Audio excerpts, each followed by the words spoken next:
Kemudian untuk soal nomor 2, secara umum umat Islam memahami ajaran agama ada yang bersifat moderat, puritan, dan liberal. Jelaskan masing-masing kelompok tersebut beserta turunan kelompoknya dan mengapa bisa terjadi perbedaan tersebut. Padahal sumber ajaran primernya sama, yaitu Al-Quran dan Al-Hadis. Moderasi dalam beragama berarti memahami dan mengamalkan ajaran agama dengan tidak ekstrem.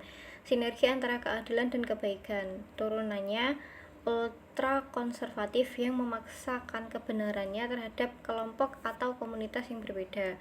Kemudian ada ekstrem. Kelompok ini mendewakan akal hingga mengabaikan kesucian agama, sehingga berpotensi menjadi kontradiksi dengan ajaran agama.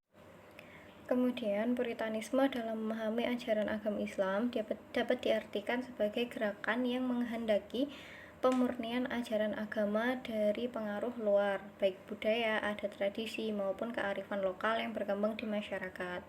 Puritanisme agama ini cenderung menolak akulturasi antara Islam dan budaya lokal dan berfokus pada pemurnian ajaran agama Islam agar tidak tercampur dengan unsur-unsur yang tidak sesuai dengan ajaran Islam yang murni. Turunannya seperti gerakan kaum Padri.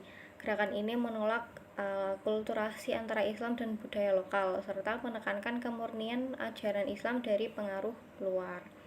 Yang kedua ada gerakan anti-NU. Kelompok Puritanisme Agama Islam Indonesia juga menolak ritual keagamaan kalangan Nahdlatul Ulama atau NU dan menganggapnya sebagai bid'ah dan sesat karena bertentangan dengan ajaran yang murni.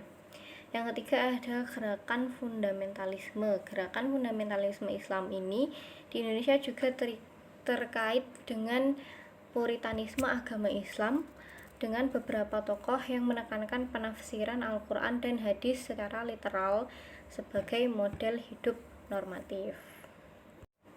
Dalam Islam, liberalisme dianggap sebagai sebuah pemikiran asing yang menafikan adanya hubungan kehidupan dengan agama dan menghalangi manusia dari jalan Allah. Pemahaman ini dianggap sebagai bentuk lain dari sekulerisme yang dibangun di atas sikap berpaling dari syariat Allah dan menghalangi manusia dari jalan Allah SWT. Kemudian turunannya ada satu, liberalisme progresif. Kelompok ini memprioritaskan hak-hak individu dan kesetaraan serta mengadvokasi perubahan sosial dan politik. Mereka cenderung untuk menjadi bagian dari gerakan sosial dan politik yang lebih inklusif dan toleran. Kemudian yang nomor 2 ada liberalisme radikal. Kelompok ini lebih radikal dalam pendekatan mereka terhadap perubahan sosial dan politik. Mereka cenderung untuk mengadvokasi perubahan yang lebih drastis dan menentang struktur sosial yang eksistensi. Kemudian yang ketiga, liberalisme moderat. Kelompok ini lebih moderat dalam pendekatan mereka dan cenderung untuk mengadvokasi perubahan yang lebih berkelanjutan dan terintegrasi dengan struktur sosial yang eksistensi. Terjadi perbedaan karena yang pertama, keragaman berpikir.